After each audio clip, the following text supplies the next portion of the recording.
Calígula foi chamado de muitas coisas. Implacável. Mau. Imaturo. Pervertido. Escandaloso. Manipulador. Cruel. Cruel. Cruel. Não era um cara legal. Ele comandou o império mais poderoso do mundo, com brutalidade sádica. Ele era vingativo, perigoso e irresponsável. Seu reinado de terror durou apenas 1.400 dias. Mas até hoje, todos sabem seu nome. Ele é a personificação do mal. As histórias que sabemos, as coisas que contam são realmente extremas. Em geral se diz que ele era louco, mas seria mesmo? Psicopata? Mau? Ah, sim. Patologicamente insano. Essa é a história que poucos sabem por trás de uma das figuras mais infames da antiguidade. Esse é Calígula. 1.400 dias de terror. O governo de Calígula em Roma foi caracterizado por comportamento sexual anormal e extrema violência. Recomenda-se cautela ao espectador. A história de Calígula acontece no primeiro século depois de Cristo, menos de 20 anos depois da morte de Jesus Cristo. O Império Romano é a maior superpotência do mundo. Com seus vastos exércitos, Roma domina mais de 5 milhões de quilômetros quadrados em torno do mar Mediterrâneo. Uma área ocupada hoje por 47 países. Sua população total era estimada em 55 milhões, o que significa que 1 em cada 4 pessoas na Terra vivia sob o comando romano. E tudo isso está sob o controle de um homem de 24 anos, chamado Calígula.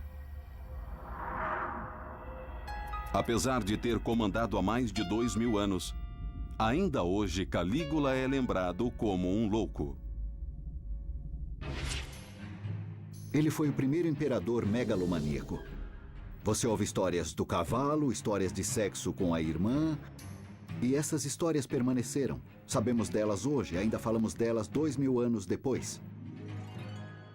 De acordo com uma história, a esposa de um senador chama a atenção de Calígula e ele convida ela e o marido para um jantar. Uma oferta que eles não ousam recusar. No meio do banquete, Calígula a leva aos seus aposentos privados e se aproveita dela, enquanto os convidados aproveitam a comida. Para piorar a situação, depois Calígula volta ao banquete e conta a todos os convidados, inclusive ao marido dela, exatamente como ela tinha se comportado bem. Histórias como essa mantiveram vivo o nome de Calígula. Mas seriam verdadeiras? As antigas fontes mostram ele como um tirano maligno que merecia morrer. É difícil pesquisar e entender como Calígula foi. Sabemos que ele era excessivo, sabemos que ele era vingativo, sabemos que ele era paranoico. Mas ele era mesmo louco, como dizem? Ele não era uma pessoa louca, ele não era uma pessoa completamente autodestrutiva. Para entender se Calígula era louco como a história o rotulou, você tem que ver mais de perto todas as histórias de brutalidade e de excessos. E tudo começa no seu primeiro dia como imperador. A grande esperança de Roma.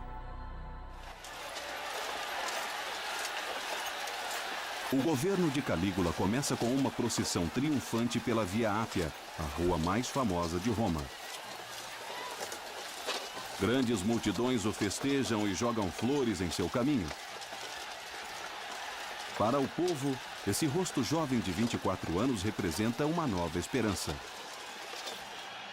Nesse momento, ele ainda não é muito conhecido e há grandes expectativas sobre ele. Quando chega a Roma, Calígula segue direto para a Cúria Júlia, a sala de reuniões tradicional do Senado romano. Ele precisa deles para legitimar seu novo papel como imperador. Durante séculos, o Senado, formado por homens de famílias ricas e distintas, comandou Roma. Mas 68 anos antes, tudo mudou quando Augusto César assumiu o poder sobre o Senado e sobre toda Roma. Agora o império é governado por um homem. Augusto trouxe paz ao Império por 41 anos. Seu filho adotivo, Tibério, comandou nos 23 anos seguintes. Mas, no final do seu governo, Tibério não tinha grande popularidade. No final do governo, o povo odiava Tibério. Ele aumentou impostos, cortou jogos e festivais públicos, era avarento com a riqueza do Império e, por isso, puseram a esperança em Calígula. Agora, o bisneto de Augusto, Calígula, está pronto para assumir o papel de terceiro imperador de Roma. Mas primeiro ele precisa da aprovação do Senado. Você tem que lembrar que o Senado passou por um período terrível sob o imperador Tibério. A última parte de seu governo foi cheia de medo, julgamentos por conspiração, senadores entregando uns aos outros, e eles realmente esperavam algo melhor de Calígula.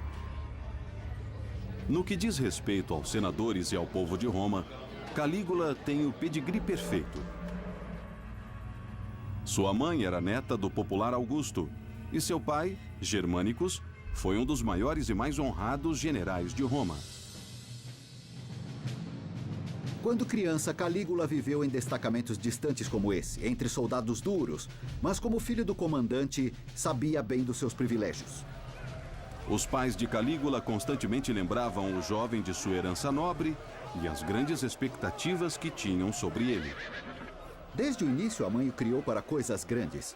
Ela vestia o pequeno Caio Germânicos em uniforme de soldado e exibia ele por todo o acampamento para conquistar os soldados.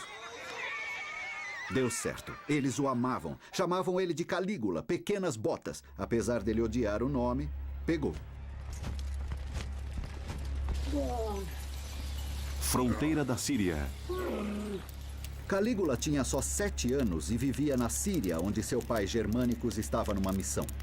De repente, o pai adoeceu. E pior, ele foi envenenado, uma maneira terrível de se matar um soldado.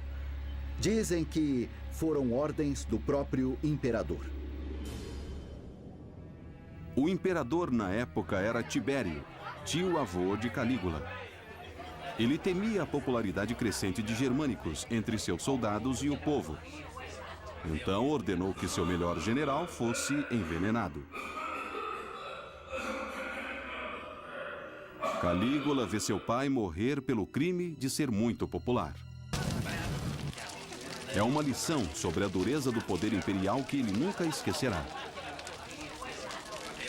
Mas Tibério não para por aí. Quando Calígula e sua família em luto voltam a Roma, o imperador continua a persegui-los, convencido de que ainda são uma ameaça ao seu poder. Tibério prende a mãe do Calígula e o irmão mais velho dele, acusando-os de traição. E eles são exilados em um lugar deserto, no meio do nada.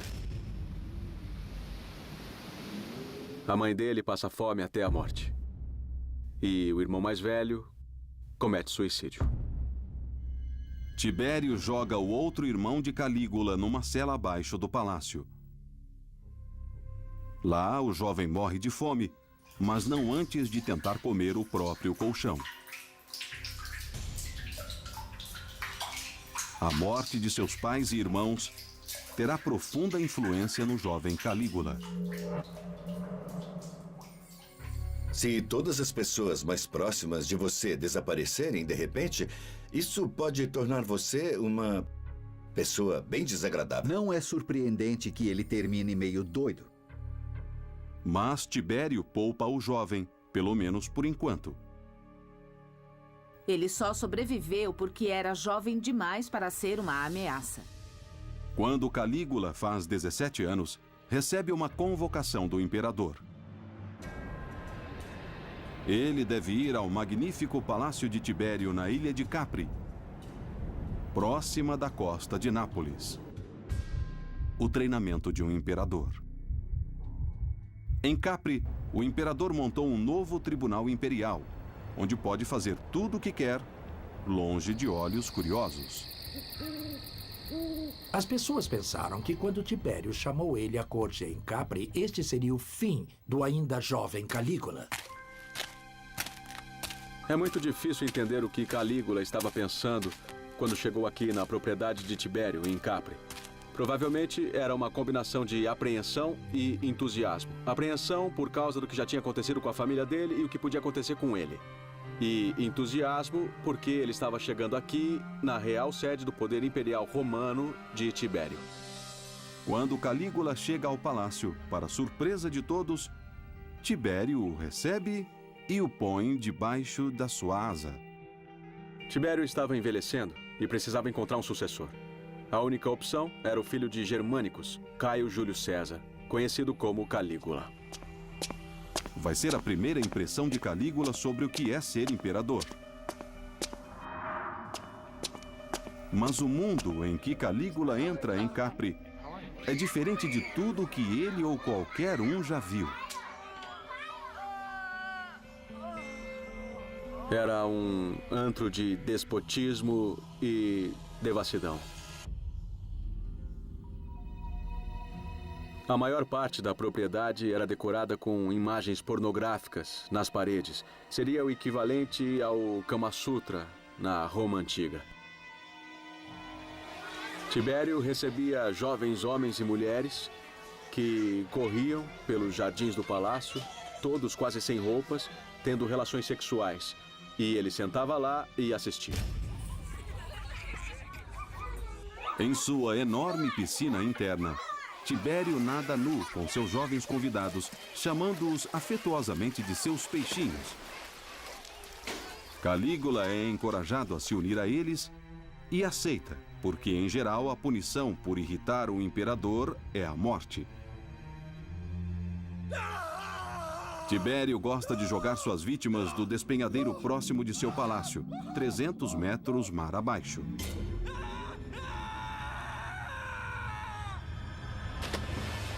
Quanto mais você chegasse perto do poder imperial, maiores os riscos. A morte era uma ameaça diária se você estivesse em Capri. Em Capri, Calígula recebe lições sobre violência,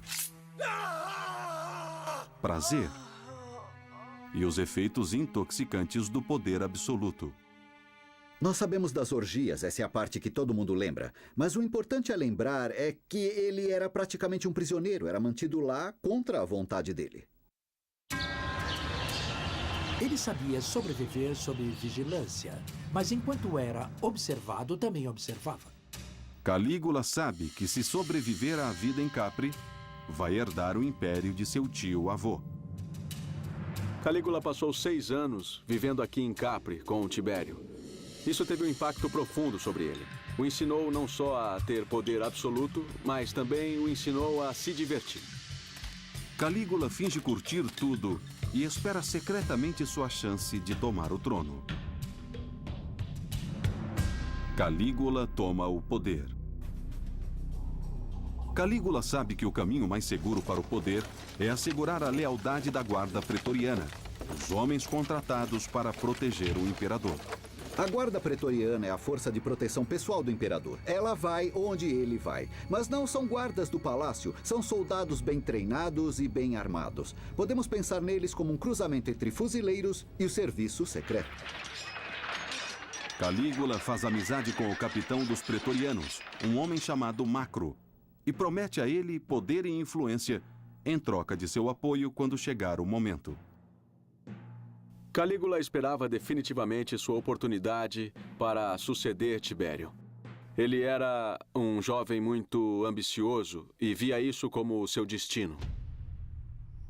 E quando Tibério adoece aos 77 anos, Calígula vê sua oportunidade. Antigas fontes diziam que Calígula tentou sufocar o Tibério. Ele supostamente asfixiou o frágil imperador em sua cama, vingando a morte de sua família.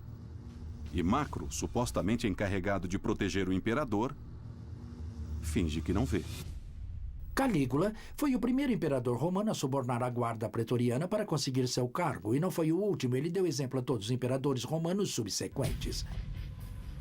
Macro comanda a guarda pretoriana no apoio a Calígula como seu novo imperador, e eles o acompanham até Roma pela Via Ápia. Esse é o histórico do jovem que aparece diante do Senado de Roma e reclama o trono. o Senado romano. Ele substituiu Tibério, que era muito impopular na época em que morreu. Isso devia ser o início de uma nova era. Ele fez um discurso que impressionou o Senado. Ele era tudo que os senadores queriam no imperador. Era humilde, diferente, até se intitulou filho deles. E eles ficaram tão impressionados que decidiram oferecer a ele todas as honras que Augusto e Tibério tiveram. Ele ainda não tinha feito nada para se mostrar, mas seria o imperador. Roma recebeu Calígula. Ele agora é o comandante do maior império do mundo e seu governo está só começando. Quanto tempo ainda passará até que Roma perceba que pode ter coroado um louco?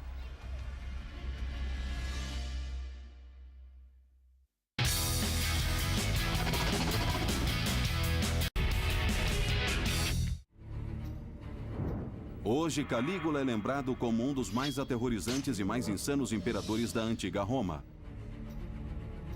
Mas quando ele chegou ao poder, Roma tinha esperanças em seu novo líder. Quando Calígula chegou ao poder, ele só tinha 24 anos. Era incrivelmente jovem. Tudo o que os romanos sabiam era que ele era bisneto do primeiro imperador de Roma, Augusto César. E que seu tio-avô, o imperador Tibério, tinha matado a maior parte de sua família imediata. O que ele fez antes na vida? Que experiências ele tem? Aparentemente, nada de bom. Teve todos os parentes mortos e foi refém em Capri. Deve haver muito dano aí. Dar poder total sobre o Império Romano a esse tipo de homem foi uma loucura. Como novo imperador de Roma, o jovem Calígula controla mais que o império. Ele também controla sua riqueza. A Roma que Calígula herda é rica, graças ao bom gerenciamento dos dois primeiros imperadores. Ela cresceu em poder e o tesouro imperial é grande. Agora Calígula começa a colocar esse dinheiro em movimento e começa a comprar apoio e confiança daqueles que importam. O poder do dinheiro. Calígula firma residência no Palácio de Tibério. E daqui inicia uma grande campanha de relações públicas. Ele tem que ganhar o Senado, o povo de Roma e, talvez o mais importante, a Guarda Pretoriana. Macro, o chefe da Guarda Pretoriana e o homem que ajudou Calígula a chegar ao poder, sugere que o jovem imperador dê aos seus soldados algo extra. Em seu testamento, Tibério deixou 1000 sestércios de ouro a cada guarda pretoriano. É o equivalente a 1 ano de pagamento. Aconselhado por Macro, Calígula dá o dobro. É um ato importante. Se ele quer manter seu poder, tem que colocar a Guarda Pretoriana do seu lado. Eles serão seus torturadores, seus policiais, vão fazer o trabalho sujo por ele. Calígula precisa deles felizes e leais, e eles são. Calígula também dá a todo chefe de família em Roma um presente em dinheiro equivalente a $1000 hoje. Pense nisso como um ato de estímulo econômico antigo. Mas Calígula quer que as pessoas lembrem exatamente de quem está dando dinheiro a elas. Então faz algo extremo. Nós estamos aqui na Basílica Júlia. Esse é um dos grandes salões públicos de Roma. O prédio tem uns 3 andares de altura, em termos modernos, uns 18 metros de altura. Calígula sobe ao topo do prédio, armado de uma surpresa. Ele tem baldes de moedas e as joga de 18 metros de altura. Esses mísseis de metal acertavam as pessoas que se batiam para pegar. E aqueles que não eram feridos por elas corriam o risco de serem pisoteados na pressa para pegar as moedas na rua lá embaixo. Acima de tudo, o sorriso benevolente do imperador. Calígula pôs o povo de Roma e também a Guarda Pretoriana do seu lado. Mas também deveria ganhar o Senado. Ele vai até eles com uma promessa. As coisas serão diferentes de como eram com o último imperador. Tibério não era muito popular no final do seu governo, porque ele fez uma série de julgamentos de traição contra os seus senadores. Tibério usava a ameaça de traição para manter o Senado em xeque. Qualquer um podia ser acusado e condenado por conspiração contra o imperador. Mesmo se não tivesse feito nada de errado, nenhum senador estava seguro. Agora, Calígula promete mudar tudo isso. Com poucos meses de governo, Calígula repudia os odiados julgamentos por traição. Resolve acabar com eles e oferece uma anistia a todos os acusados. E então Calígula, num gesto dramático final, queima todos os documentos que continham evidências contra os senadores. Finalmente haverá paz entre o imperador e o Senado. Ele até parece fazer paz com o passado, adotando o neto de Tibério, um garoto de 14 anos chamado Gemelo, como seu herdeiro. Acho que a coisa toda é um golpe de publicidade. Calígula tem 24 anos. Ele vai ter um longo governo pela frente. Dar atenção a Gemelo, adotando-o, não custa nada. Mas a devoção à família e o interesse na sucessão vão fazer ele ficar bem diante do Senado e do povo. Com o apoio de todos seguro, os primeiros 6 meses de Calígula no poder são um sucesso retumbante. Com 187 dias de poder de Calígula, o Senado dá a ele a maior honra possível do Império Romano, o título de Pater Patria, Pai da Pátria. Sua palavra agora é lei. Ele é o mestre indiscutível de Roma. De repente, conseguir todo aquele poder, não tendo feito nada em particular por ele, com toda a adulação, admiração e tudo mais, você teria que ser uma pessoa muito especial para que isso não virasse sua cabeça. Mas então Calígula recebe uma lembrança desagradável de seus limites. Não sabemos exatamente o que acontece, mas é certo que Calígula de repente fica doente. E é bem grave. Isso dura semanas. Ninguém sabe o que vai acontecer, é como se todo o império prendesse a respiração. Rapidamente se espalha a notícia de que o novo e amado imperador está à beira da morte. O povo faz vigílias fora do palácio. O comércio para. Mas nem todo cidadão do império está paralisado de medo. O chefe da guarda pretoriana, Macro, que jurou fidelidade a Calígula, o abandona.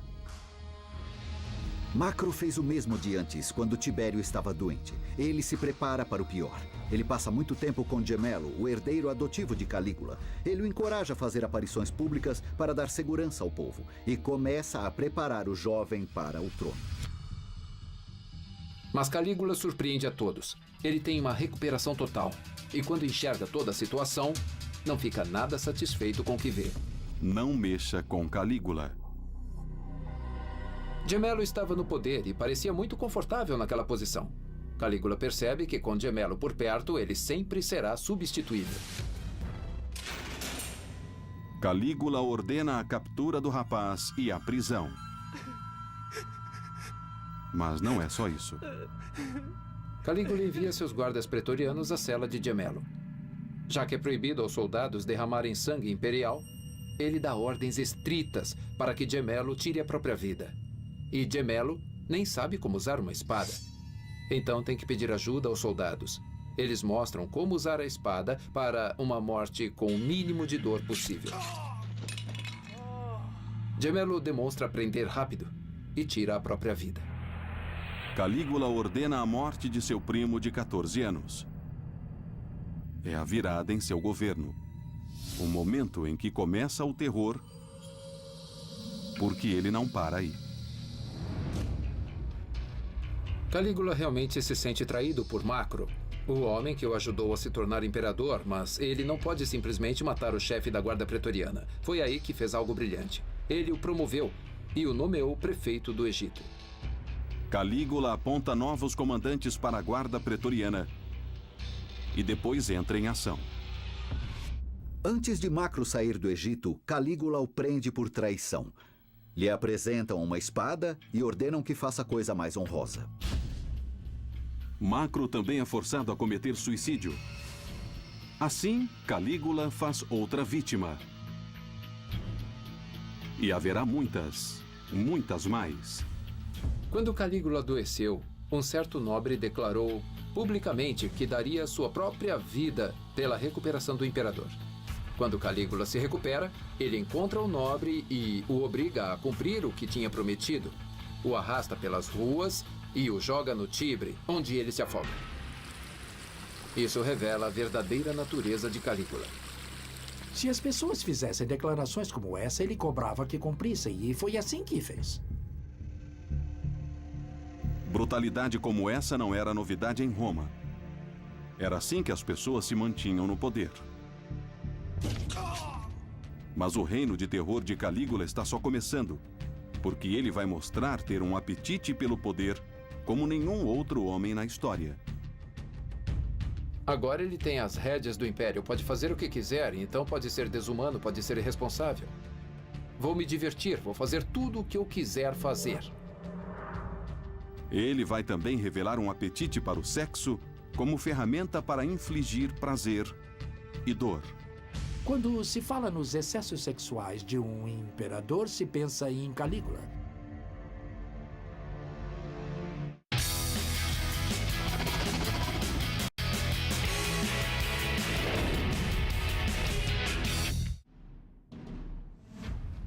Durante os primeiros 6 meses como imperador da antiga Roma, Calígula assegurou sua posição comprando o povo e os militares.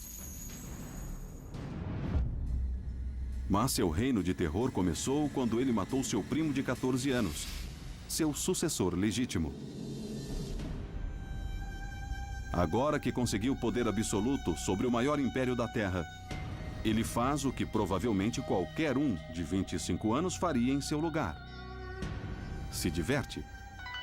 Sexo e excesso.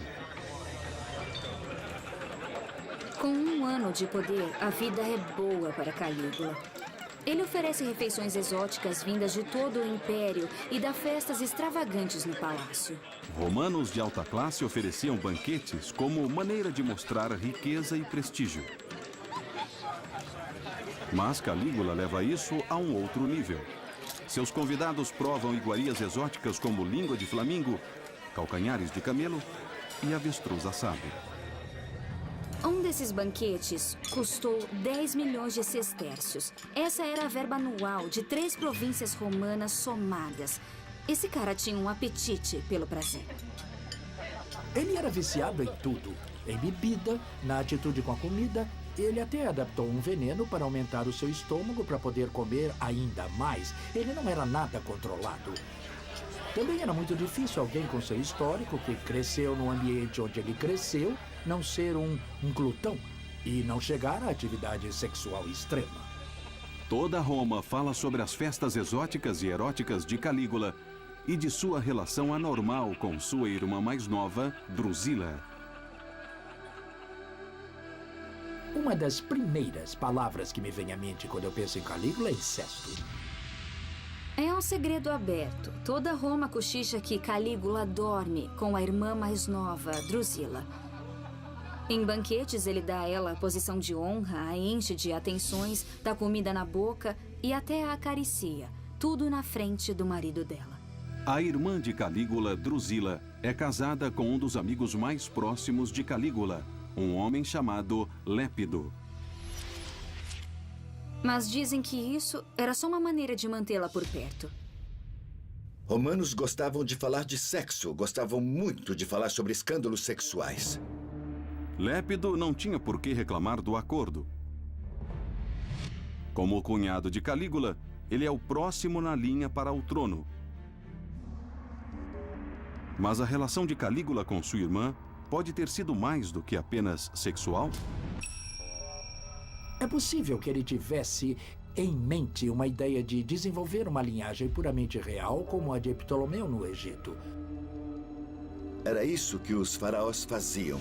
Isso era parte do seu amor pela cultura oriental. E ele queria ser um imperador do tipo oriental. A única coisa de que Calígula parecia gostar mais do que sexo era a violência. Esporte sangrento.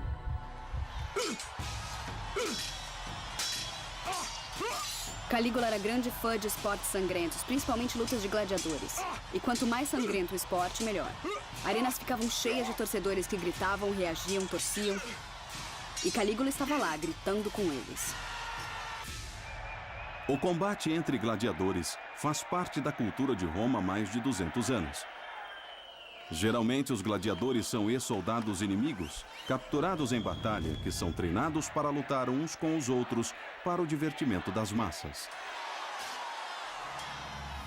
Mas Calígula quer tornar o passatempo preferido de Roma mais pesado, mudando as regras. Seria como se o presidente americano mudasse as regras do beisebol. As lutas de gladiadores eram sagradas para os romanos, mas Calígula queria mais sangue. Então criou as lutas incompatíveis. Um gladiador tem uma espada, o outro apenas uma rede. Um lutador tem um escudo e o outro nada. Isso aumenta a carnificina dramaticamente. E não só a carnificina humana. As arenas romanas geralmente mostram shows especiais com homens caçando animais selvagens. Calígula começa a importar animais exóticos de todo o império. Leões, tigres, ursos e até elefantes. Ele os mata em quantidades nunca vistas antes. Tudo para o divertimento do público. Uma história conta que um anfiteatro começou a ter pouca comida para todos os animais que mantinha. Então Calígula ordenou que usassem prisioneiros como comida. Jogar criminosos aos leões não é nada de novo em Roma. Os romanos tinham uma ideia particular de combinar entretenimento popular com uma luta de gladiadores com execuções públicas e punições a criminosos. Mas Calígula não para aí. Qualquer um que ousasse vaiar o imperador era jogado das arquibancadas pelos guardas de Calígula direto na arena. Mais comida aos animais. Mas primeiro, ele gostava de ver cortarem as línguas para não haver reclamação. O amor de Calígula pelo espetáculo público nem sempre é tão sangrento. Ele também gosta de teatro. Ele se envolve tanto nas peças que pula no palco e começa a fazer todos os papéis. Quem vai impedi-lo? Ele adora se vestir, adora o drama, adora a performance e pode fazer isso porque é o imperador. Mas o hobby preferido de Calígula é a corrida de cavalos. Mais que qualquer coisa, Calígula adorava a corrida de cavalos. Ele ia às corridas, torcia com a plateia, apostava grandes quantidades de dinheiro e, mais do que isso, ele visitava estábulos, recompensava carroceiros, dava festa para eles. Mais que qualquer um, Calígula levava a corrida de cavalos profissional em Roma a um outro nível. E as pessoas o amavam por isso. Calígula faz corridas de cavalos do amanhecer até a noite. E, quebrando a tradição, vai a quase todas elas pessoalmente. Principalmente aquelas feitas no Grande Circo Máximo, a pista mais importante da Roma antiga. Estamos falando em 250 mil pessoas no Circo Máximo nos grandes jogos. Era uma oportunidade fantástica de mostrar ao povo romano que ele era um deles. Mas, como no teatro, Calígula quer fazer mais do que assistir. Ele quer participar. Calígula construiu sua pista de corrida particular, uma parecida como essa aqui, mas nesse caso foi ao lado da colina do Vaticano. Mas ele precisava de uma peça central. Seu bisavô Augusto fez um obelisco de 24 metros no Circo Máximo. Calígula decidiu fazer o mesmo. Calígula ordena que um grande navio seja construído em escala nunca vista antes. Ele é mais comprido que um campo de futebol. Tem quase a metade em largura e tem apenas um propósito: transportar um imenso obelisco de 300 toneladas do Egito até Roma. Acontece que seu obelisco tem 90 centímetros a mais que o de Augusto. Parece que, para obeliscos, tamanho é documento. Você ainda pode ver hoje o poderoso obelisco de Calígula na entrada de um dos locais mais sagrados da Terra, a Basílica de São Pedro. Quanto mais Calígula gasta em festas, jogos e festivais, mais pessoas o amam por isso. Mas o Senado não está nada satisfeito com Calígula. Ele anda com o tipo de pessoas que o Senado não aprova em nada. Se mistura com atores, vai a entretenimentos incultos. Não era isso que eles queriam de seu imperador, mas Calígula realmente não se importa. Com 450 dias de governo, as festas sem fim de Calígula têm uma pausa trágica. Drusila, a irmã de Calígula e suposta amante, fica doente. Ela morre. Calígula fica totalmente devastado. E faz uma coisa impressionante para os padrões romanos. Ele a declara uma deusa. Ela é a primeira mulher romana a receber tal honra. As reclamações dos aristocratas sobre o comportamento errático de Calígula aumentam. Mas o imperador não se importa. Ele está prestes a silenciá-los com uma campanha de humilhação e violência diferente de tudo já visto antes. A frase preferida de Calígula é: "Deixe que odeiem, desde que me temam."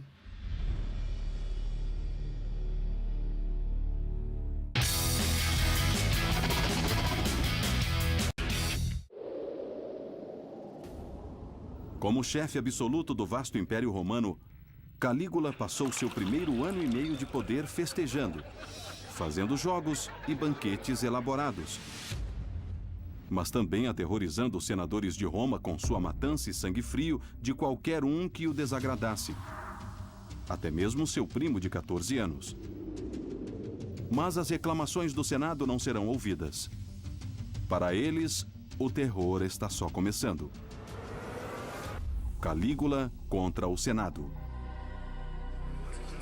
Calígula tentou fazer algo diferente, que era criar um novo estilo de poder imperial que rejeitasse uma parceria íntima com o Senado. Parecia mais com um rei. Ele queria comandar e queria que o Senado cumprisse suas ordens. Calígula fica cada vez mais chateado com os senadores, mas não pode se livrar deles. O Senado existe desde que existe Roma. Então ele faz o que pode. Lança uma campanha para humilhá-los publicamente e mostrar a todos como eles são inúteis. Calígula reúne o Senado e faz um discurso impressionante. Ele os acusa de serem hipócritas, de serem traidores. Como evidência, ele usa os papéis de Tibério, que ele supostamente havia queimado. Calígula volta atrás na promessa que fez quando chegou ao poder. Ele anuncia que vai fazer julgamentos de traição como Tibério fez antes dele e encoraja os senadores a denunciar qualquer um que falar contra o imperador. Depois debocha deles, dizendo que eles devem agradecê-lo pelos insultos.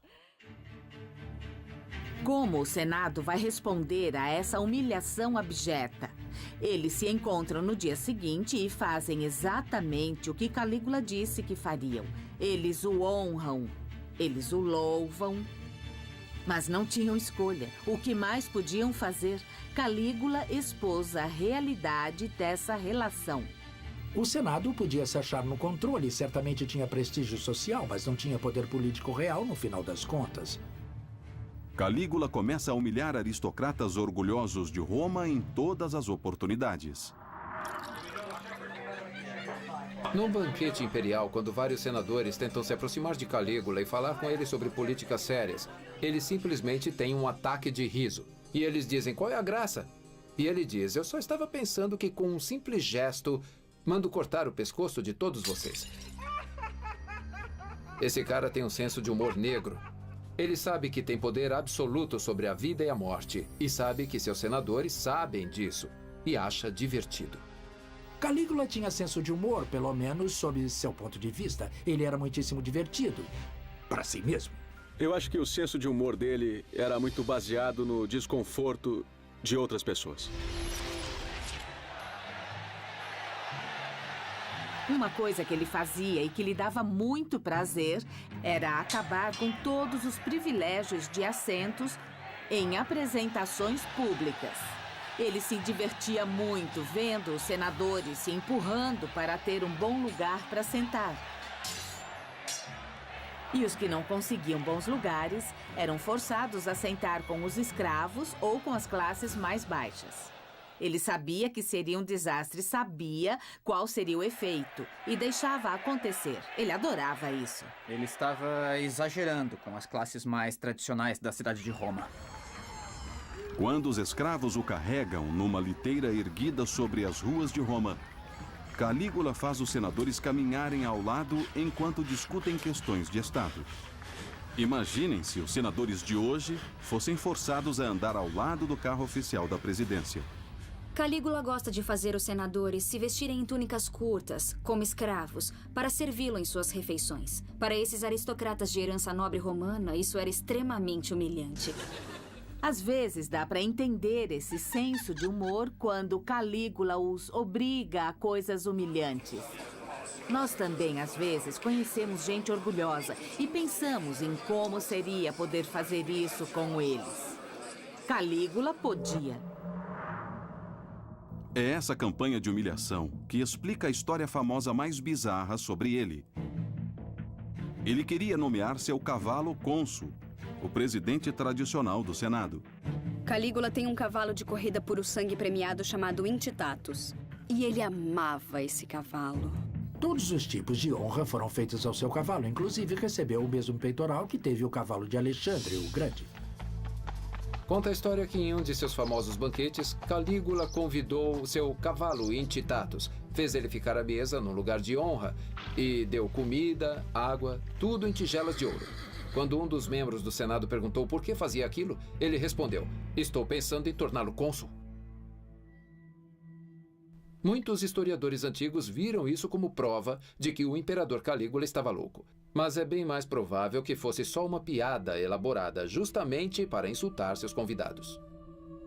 Os senadores dariam o braço direito para ser cônsul. E lá vem Calígula dando tudo aquilo a seu cavalo. Ele queria que o Senado fosse a favor dele.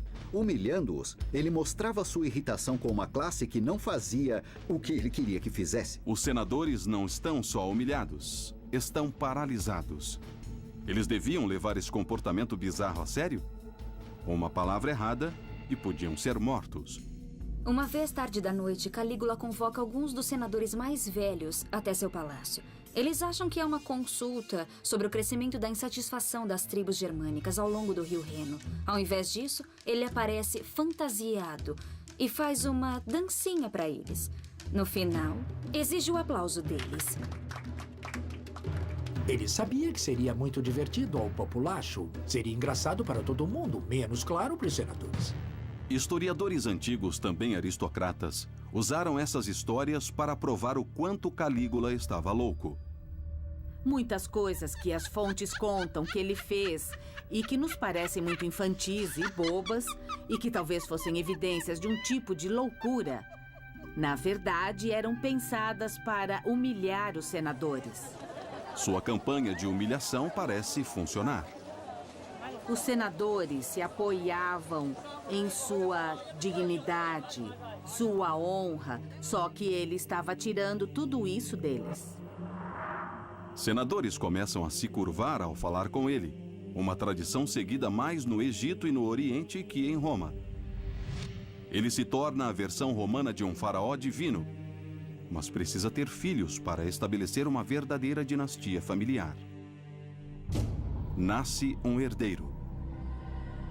Calígula se casa com a filha de um mercador rico de aparência comum. O mais interessante é que ela já estava grávida de 8 meses. Se o bebê era dele ou não, ninguém sabe.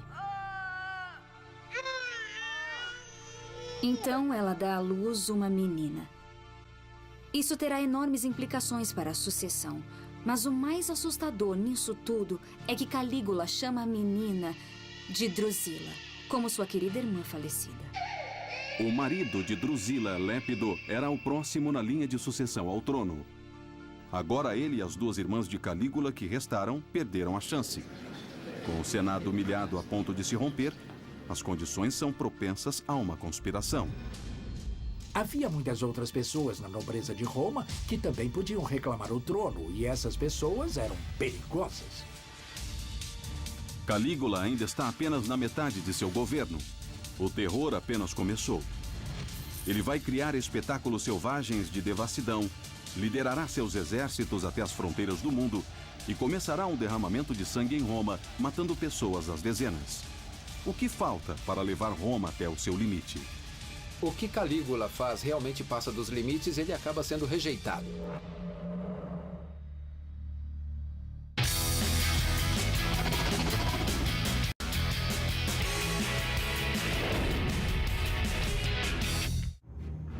Calígula comandou o Império Romano por apenas 1.400 dias. Agora, com 2 anos e meio de governo, o povo de Roma ainda o adora, graças aos seus festivais públicos ininterruptos. De início, ele tomou a decisão de manter o povo ao seu lado. Ele cuidava deles, fazia jogos para eles. Era bom para eles. Para os aristocratas de Roma no Senado, ele tem sido um pesadelo, humilhando-os em cada oportunidade. Ele cansou o Senado, pegou no pé deles, os irritou o máximo que conseguiu. Calígula não mostrou respeito à classe dominante. Então, não surpreende que alguns dos aristocratas mais poderosos de Roma comecem a planejar maneiras de tirá-lo do poder. Conspirações em toda parte. Calígula ouve rumores sobre os cônsules de Roma, os 2 oficiais eleitos pelo Senado para sua liderança. E Calígula entra em ação. Do nada, Calígula manda prender os 2 cônsules, os 2 oficiais executivos. Isso era inédito. Imagine o presidente americano prendendo os representantes do Senado de ambos os partidos. A acusação era de que eles não o honraram devidamente em seu aniversário. Claro que há outra teoria: conspiração. Calígula tortura os senadores presos e descobre uma grande conspiração para assassiná-lo. De repente, esses cônsules foram forçados a cometer suicídio. O imperador logo descobre que o plano é bem mais profundo. Não é só um bando de senadores insatisfeitos. É sua família. É uma traição devastadora que atinge Calígula diretamente no coração. Acontece que suas irmãs e seu cunhado, Lépido, planejam matá-lo antes que ele produza um herdeiro homem. Lépido era o próximo na linha do trono. Mas agora parece que ele e as 2 irmãs de Calígula estão no centro de um plano de longo prazo para assumir o poder. Se você é da família imperial, não é como qualquer outra família. Qualquer um que é parente seu é ao mesmo tempo seu rival. Pense nisso como a máfia nos filmes de Hollywood. Os parentes se tratavam assim. Eles não tinham problemas em chutar uns aos outros quando precisavam. Calígula precisa fazer deles um exemplo. Ele ordena que seu cunhado Lépido seja executado. Depois força sua irmã mais velha, Agripina, a caminhar 170 quilômetros nos campos de Roma, levando as cinzas de seu co-conspirador. E numa atitude maligna, ele exila as 2 irmãs na mesma ilha para onde o imperador Tibério enviou sua mãe para morrer 10 anos antes. Eles podiam ser usados como um exemplo para qualquer oposição, para qualquer um que quisesse se revoltar contra o imperador. Não se pode pensar na sua irmã como sua irmã. Ela é sua irmã, mas também sua rival. Agripina vai rir por último. Ela será a mãe de um imperador quase tão famoso quanto seu irmão Calígula. Seu nome é Nero. Também envolvido na conspiração está um dos maiores generais de Calígula, o comandante de 8 legiões veteranas. Calígula também o executa. Mas isso cria um problema porque aquele general era encarregado de uma das fronteiras mais perigosas de Roma. Nos últimos 90 anos, a fronteira norte do Império é o rio Reno. Lá, soldados romanos lutam para evitar que as ferozes tribos da Germânia tomem o Império. Calígula precisa que esses soldados se mantenham leais. Para qualquer imperador romano é absolutamente crucial ter a lealdade total das legiões, principalmente nas perigosas fronteiras com províncias armadas.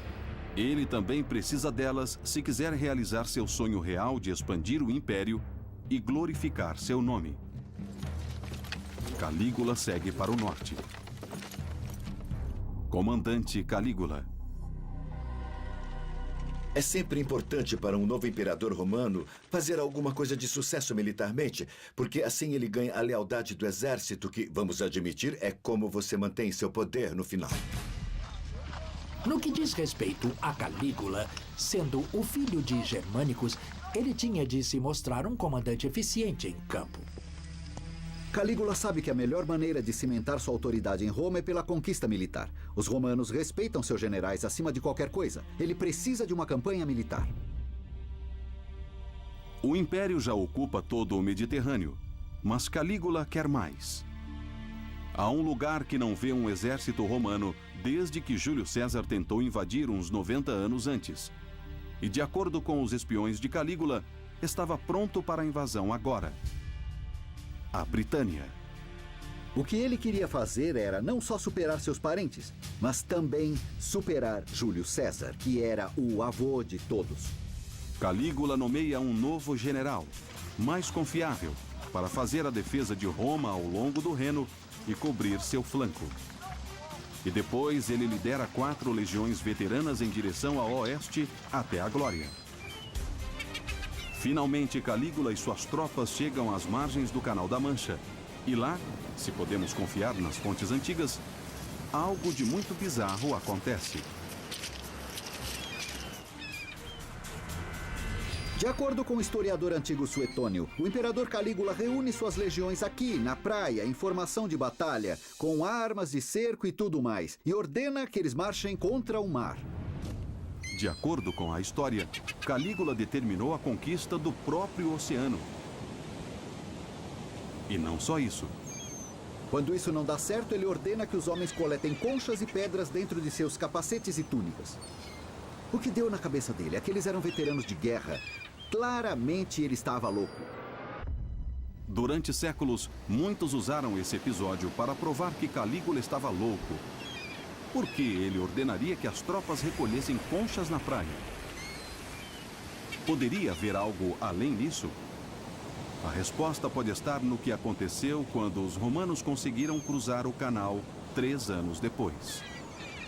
Sabemos que quando as legiões de Cláudio chegaram a essas margens, fizeram um motim. Elas se recusaram a entrar nos barcos. Para elas, aquele era o limite do mundo. Os comandantes levaram semanas para convencê-las a fazer a travessia, e parece que algo bem parecido aconteceu a Calígula. Pela lei romana, a punição por motim é matar 1 em cada 10 homens das legiões envolvidas. Eles chamam de dizimação. Matar 1/10. Calígula certamente não tem dificuldades em dizimar suas tropas. Mas isso podia ser um desastre. Calígula não pode dizimar suas tropas se elas se amotinam. Afinal, ele acabou de executar seu general e não quer que os exércitos da Gália fiquem contra ele. Então ele os manda coletar conchas aqui na praia, como maneira de humilhá-los.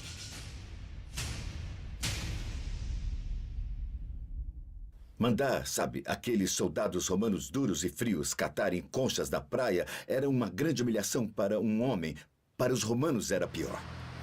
Para Calígula, a tentativa de invadir a Inglaterra é um fracasso devastador que ele não admite em casa.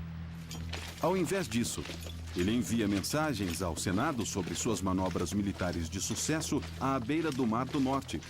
Relatos que podem levar ao boato de que ele ordenou que seus homens literalmente atacassem o oceano.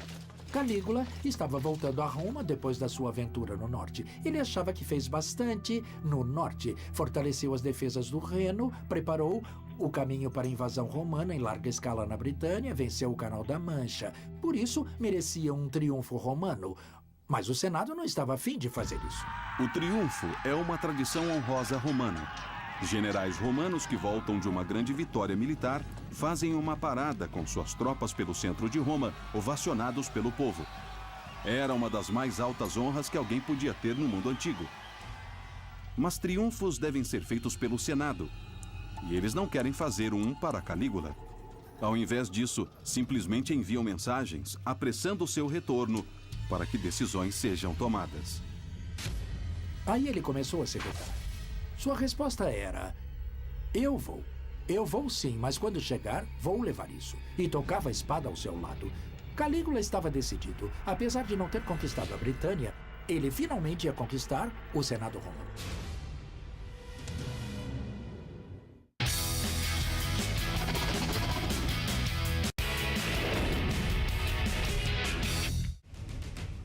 Três anos em seu governo de 1400 dias, e a posição do imperador Calígula enfraqueceu.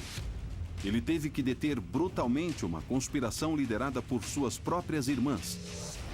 Falhou em sua tentativa de invadir a Britânia. E agora o Senado se recusa a dar a ele a honra de uma procissão triunfal por Roma. Calígula precisa lembrar a todos de quem está no comando. Era importante não só ser imperador, mas ser visto como imperador. A prova do poder. Calígula decide que é hora de comemorar sua grandeza com uma demonstração pública de seu poder, da qual as pessoas vão falar por gerações e gerações. Se ele não pôde ter uma parada triunfal por Roma, vai fazer um grande espetáculo mais ao sul, num local amado pelos aristocratas romanos, a cidade costeira e balneária de Baia. Baia era o playground da aristocracia romana. Era a cidade de veraneio de luxo da elite de Roma. De dia, você podia relaxar num complexo de banho. E à noite, banquete com iguarias trazidas de navio de todo o império. Hoje, a cidade antiga de Baia está quase totalmente submersa, escondida debaixo do mar Mediterrâneo. Mas na época de Calígula, era onde os ricos e famosos mantinham suas casas de veraneio. É aqui que Calígula decide fazer um dos espetáculos mais estranhos e monumentais da história. Calígula ordena que uma frota de navios afunde em pares daqui até o porto movimentado de Pozzuoli, o que faz represar toda essa parte. Por quê? Ele queria construir uma ponte que atravessasse toda a Baía. Vai ser uma das estruturas mais bizarras na história. Uma ponte temporária de 5 quilômetros atravessando a Baia. Não é a primeira vez que alguém constrói uma ponte usando navios. O grande rei persa Xerxes uma vez criou uma ponte em um estreito entre a Turquia e a Grécia para poder marchar suas tropas por ela. Agora, 500 anos depois, Calígula espera superar o famoso rei persa. Os engenheiros de Calígula começam a lançar pedras e terra nos navios afundados, até criarem uma ponte de terra de 5 quilômetros até o outro lado. Ele até ordena que pavimentem com pedras, como uma verdadeira estrada romana. Finalmente o palco está armado. Calígula põe uma guirlanda de folhas de carvalho, monta em seu cavalo e lidera sua legião através da ponte de Baia até Pozzuoli.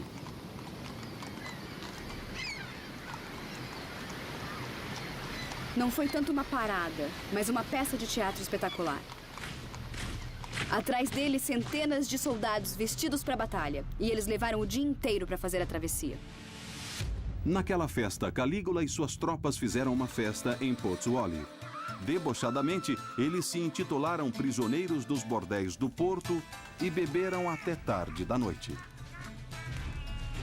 Então, no dia seguinte, eles fazem tudo ao contrário. Só que dessa vez, Calígula monta numa charrete levada por cavalos e metade da população de Pozzuoli entra na diversão. Toda a ponte é iluminada com tochas, permitindo que a festa continuasse noite adentro. Começam brigas e alguns até se afogam quando as coisas fogem ao controle. Historiadores usaram a ponte de Calígula para o nada como prova de sua profunda insanidade.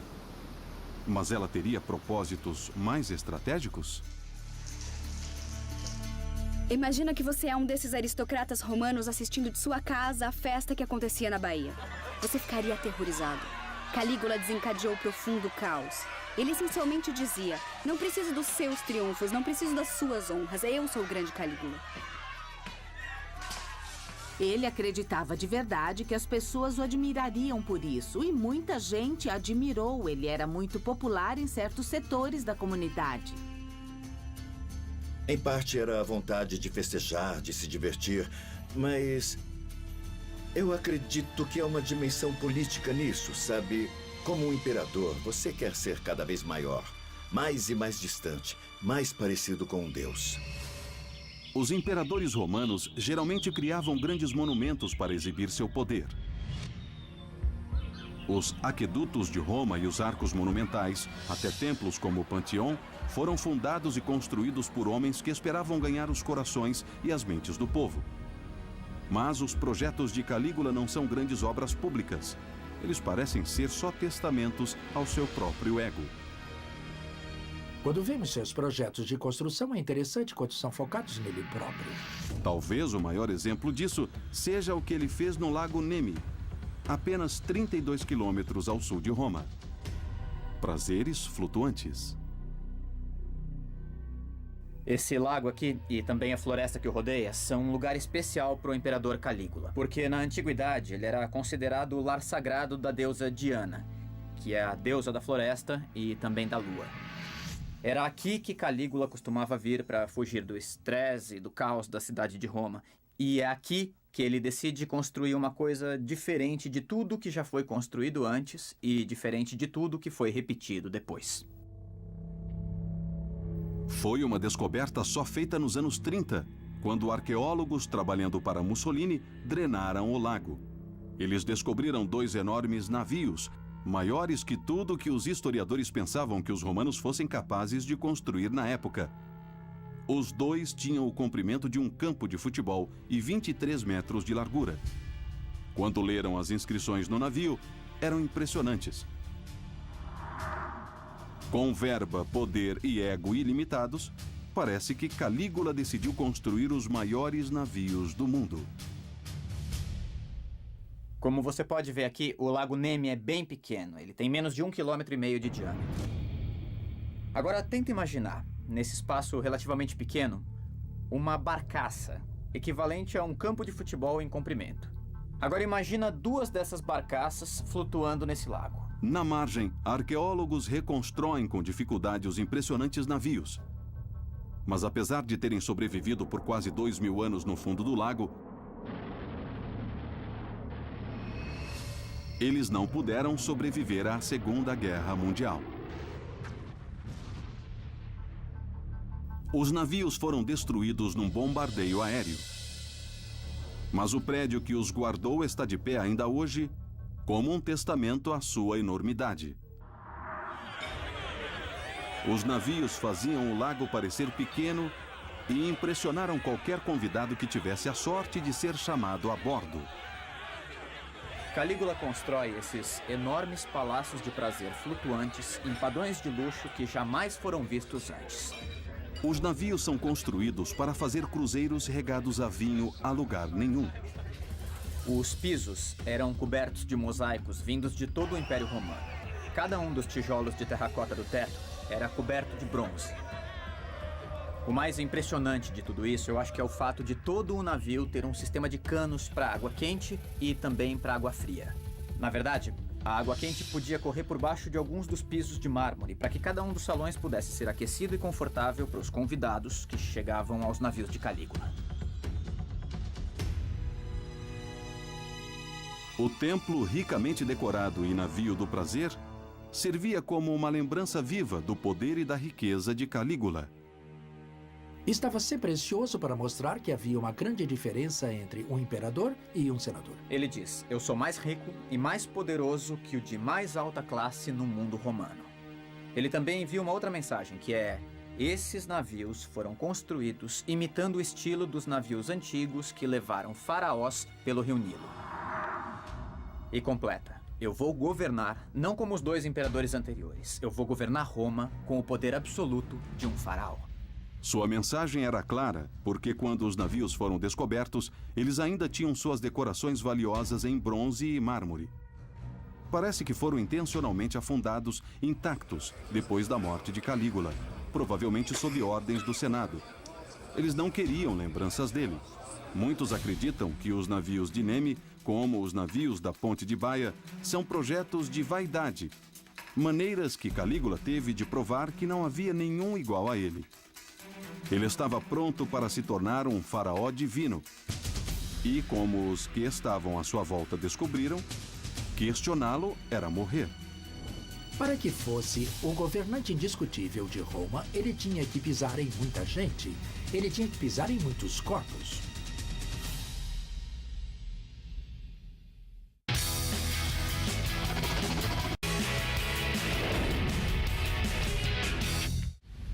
Calígula comandou Roma por apenas 1.400 dias. Mas depois de sobreviver a uma conspiração durante seu 3º ano no poder, ele evita Roma. Está no norte com as legiões, faz imensos espetáculos em Baia e faz festas a bordo de seus barcos do prazer no Lago Nemi. Mostrando poder, você mostrava que era Augusto, que tinha o direito de governar. Agora, em seu 27º aniversário, ele volta à capital com uma vingança, pronto para matar todos que podem atrapalhar a sua busca por poder ilimitado. O imperador contra-ataca. Se alguém fala contra o imperador, se alguém apenas olha para ele de modo errado, entra para sua lista de inimigos. Mas ele não os prende mais. Agora, apenas mata todos eles. Uma noite, em uma reunião festiva, Calígula faz prisioneiros 3 jovens, filhos de aristocratas ricos. Um escravo diz que os ouviu criticar o imperador. Eles são amordaçados, então não podem se defender. E lá na frente dos convidados, Calígula bate e tortura os 3, até não resistirem. No final do espetáculo sangrento, os 3 garotos estão mortos no chão. Mas Calígula não terminou. Ele não quer ouvir nenhuma reclamação de seus pais ricos, então manda seus soldados até a casa deles e os mata também.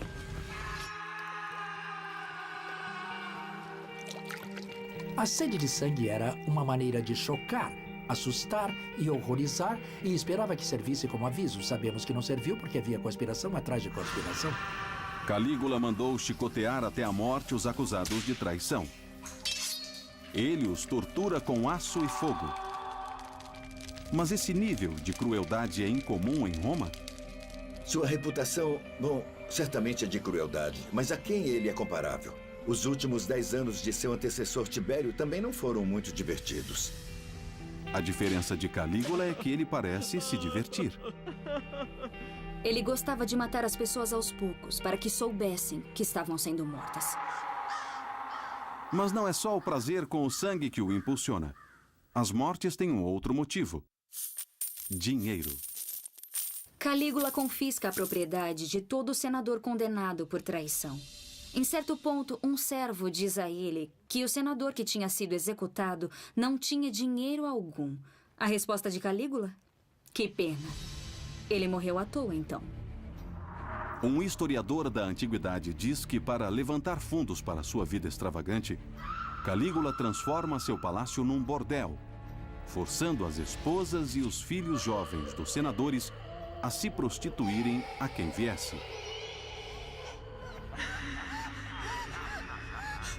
Teria Calígula cafetinado as esposas dos senadores no Monte Palatino?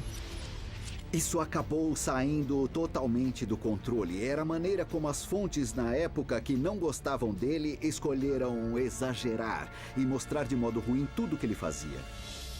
Pode haver um pouco de verdade na história. Se ele convida os membros das famílias dos senadores em que ele não confiava para o palácio, eles ficavam sob o controle da guarda pretoriana. É um golpe brilhante porque viram praticamente reféns. Calígula percebe que não pode mais confiar em ninguém que considerava como amigo. Ele não pode sequer confiar em ninguém de sua família. Assim, se cerca de ex-escravos que adulam o imperador para terem liberdade.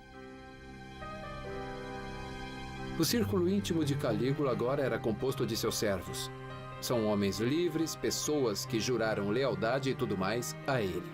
Se você não se entende com sua família, essa é uma outra opção. São pessoas que absolutamente se dedicam a você de maneira que seus familiares deveriam se dedicar, mas não se dedicam. Ele tem poucas pessoas com quem pode contar. Não restou mais ninguém. Um dos ex-escravos de Calígula, Protógenes, se torna um homem de grande influência, temido até pelos mais poderosos senadores.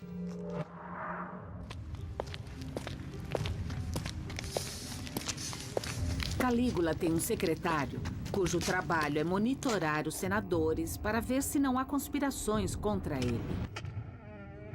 Um dia, esse secretário vai à Cúria e, enquanto os senadores passavam por ele, Ele disse a um deles: "Por que me cumprimenta se odeia tanto o imperador?"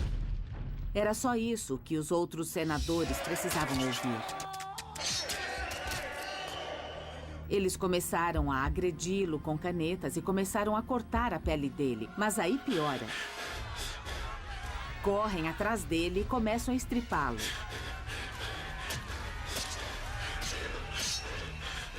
Por fim, pegam suas entranhas e membros e amontoam na frente do imperador.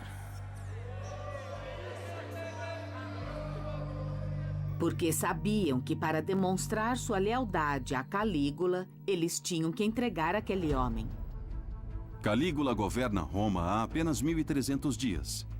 E nesse tempo, ele passou de figura amada a um verdadeiro tirano, governando pelo medo e pela intimidação. Ele não era o imperador no modelo de um Augusto ou de um Tibério que asseguravam os poderes constitucionais? O Calígula se via mais como um rei, mais do que como um imperador romano tradicional. Era assim o poder imperial. Augusto e Tibério tinham governança total, gostassem disso ou não, e Calígula só era sincero e dizia que queria ser um rei. Ninguém ousa dizer não a ele. Cada palavra sua é lei. Quando se está nessa posição, o poder fica muito sedutor. E acho que foi isso que aconteceu com Calígula. Mas para o ego de Calígula, não é suficiente ter poder absoluto.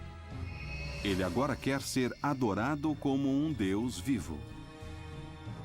Ele acreditava mesmo que o povo romano aceitaria como deus? Certamente isso não era normal. Mas é isso que finalmente leva Roma a destituir seu imperador?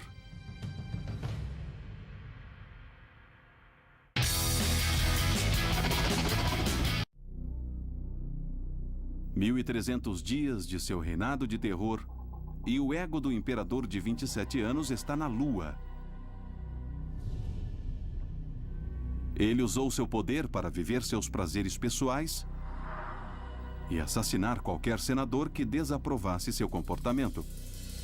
Mas parece que não é suficiente. Agora ele quer ser adorado como um deus vivo. Depois da sua morte, os imperadores eram endeusados.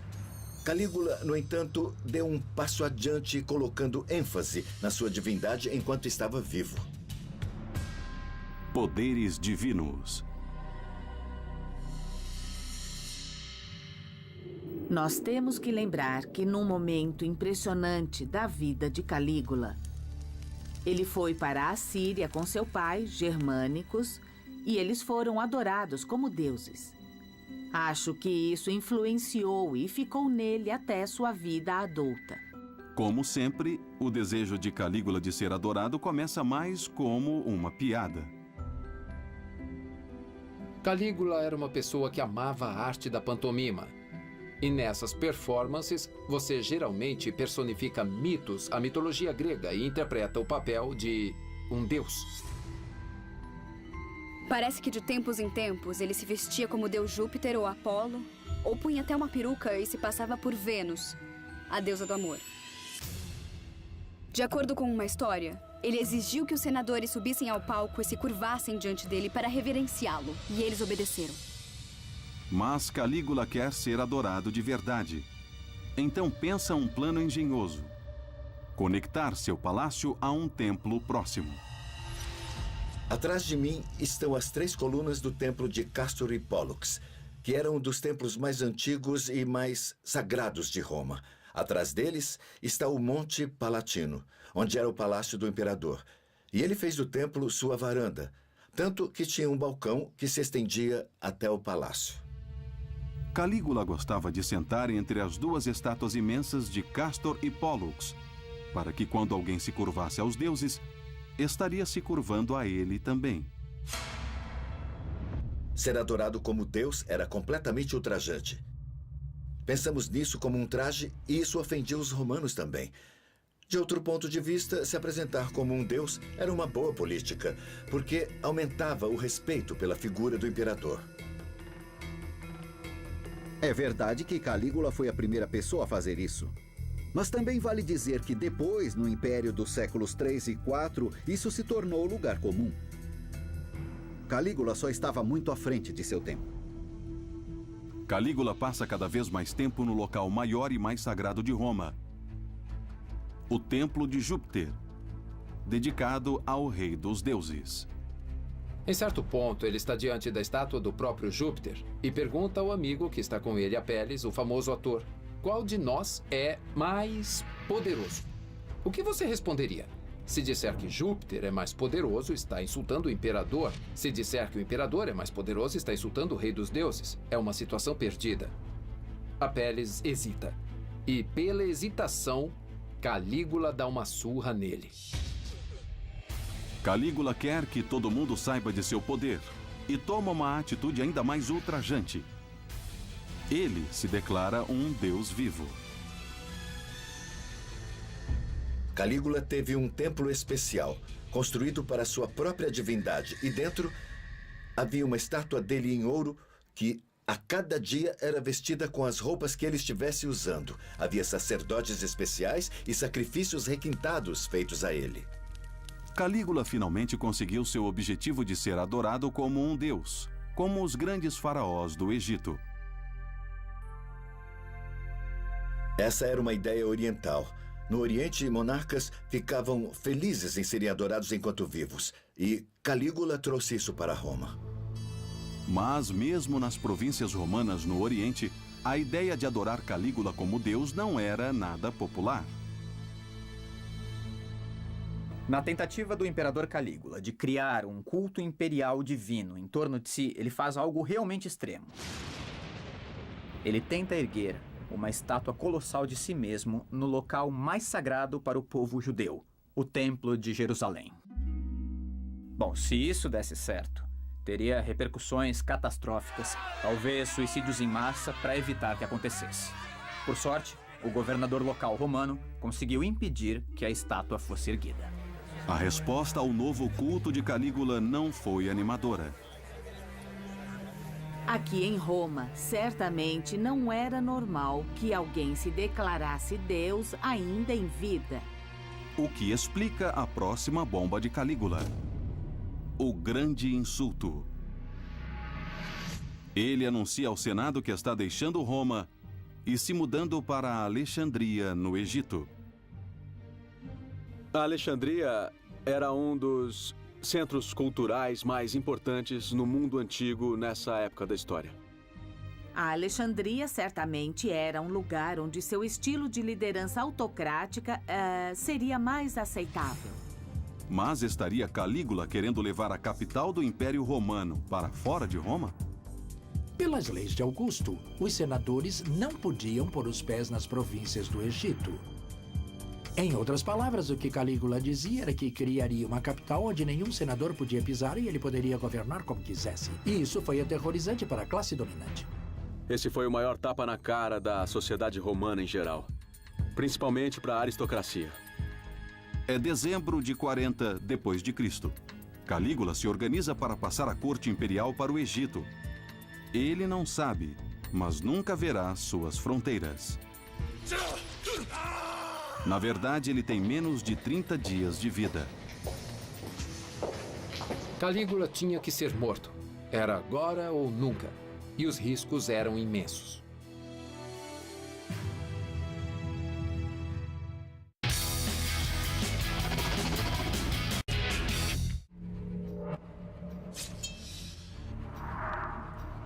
O imperador Calígula aterrorizou Roma por quase 1.400 dias.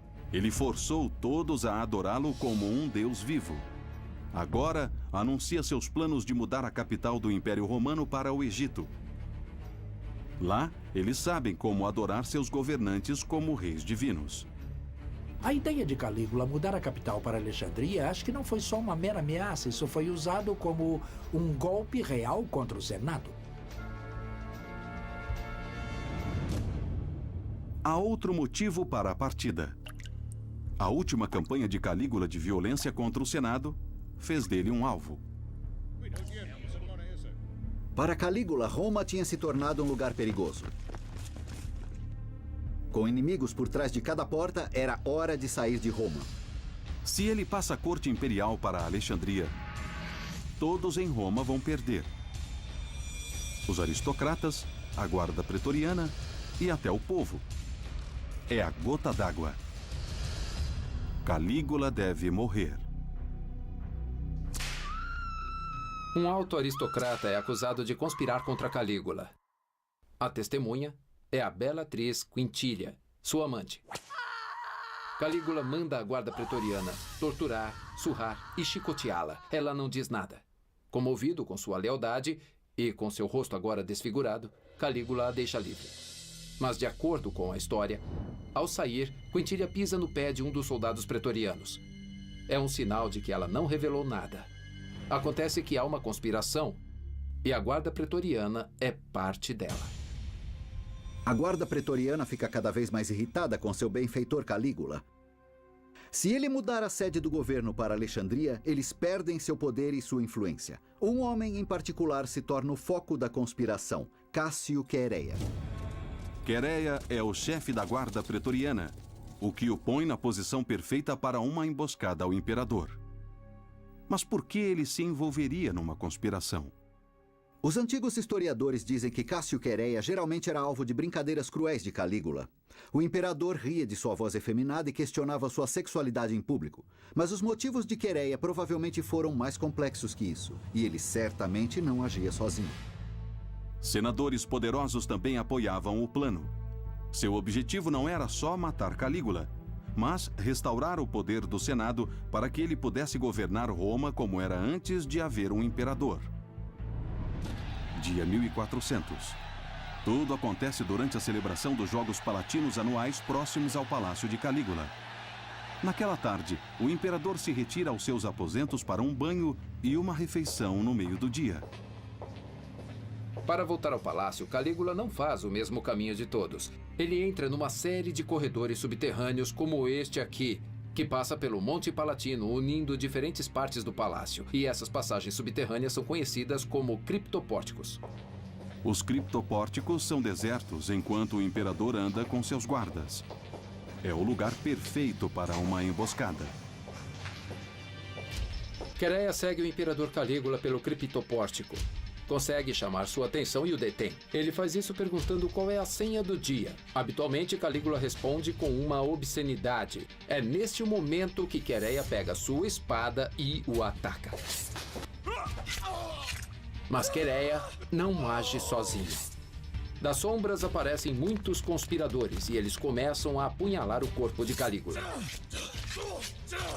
São senadores e tribunos e até um escravo liberto de Calígula. E eles não param até que o seu corpo esteja numa poça de seu próprio sangue.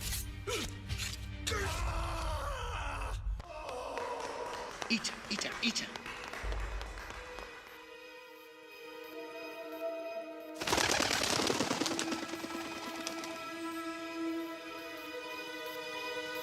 Diante do palácio, em pleno fórum, uma multidão começa a se reunir. Boatos contam que Calígula está morto. Mas será? Esse era o cara que dava festas para divertir? Era o cara que ia viver por muito tempo como o jovem imperador? E agora a festa acabou? O Senado se reúne, o clima é tenso, todo mundo está confuso. O que eles vão fazer agora? De repente, todos os senadores que estiveram se curvando a Calígula agora o chamam de tirano. Eles até pensam no retorno da República. Talvez o Império tenha sido um erro. Talvez seja necessário voltarem aos velhos tempos. Enquanto isso, a guarda pretoriana continua a caçar a família imperial. A guarda pretoriana busca pelo palácio o resto da família de Calígula. Quando encontram sua mulher, passam a espada nela. E a filha bebê deles, Drusila, tem a cabeça batida contra a parede.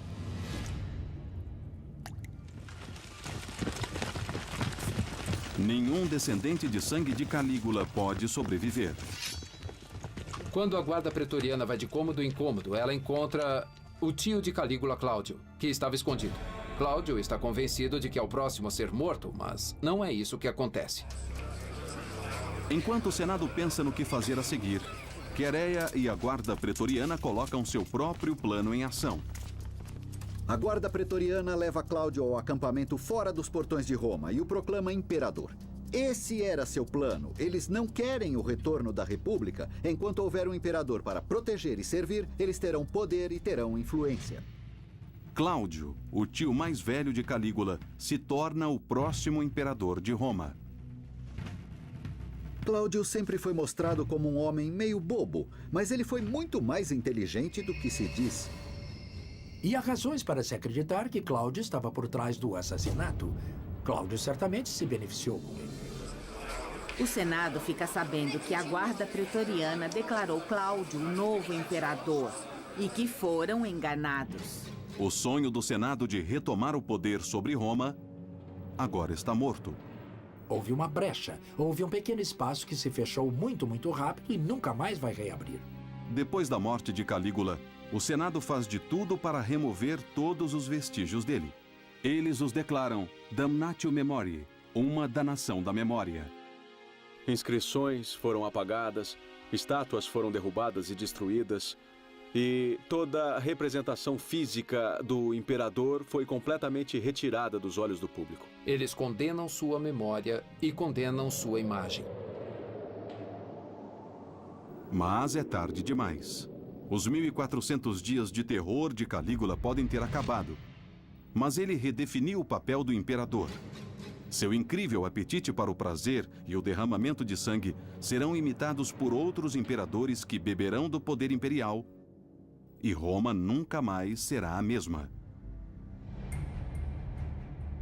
Ele nos mostra o que pode acontecer quando não há regras. Ele era muito jovem quando chegou ao poder. Ao darem a um homem inexperiente o poder absoluto sobre o mundo, ele se corrompeu. Ele vai para os livros de história como um dos piores. Há um motivo para ele ser assassinado tão no início de seu governo.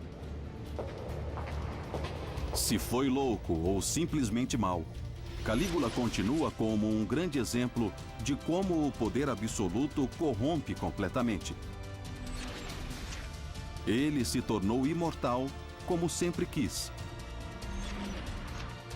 Porque até hoje, 2000 anos depois de seu reinado de terror, sua fama continua.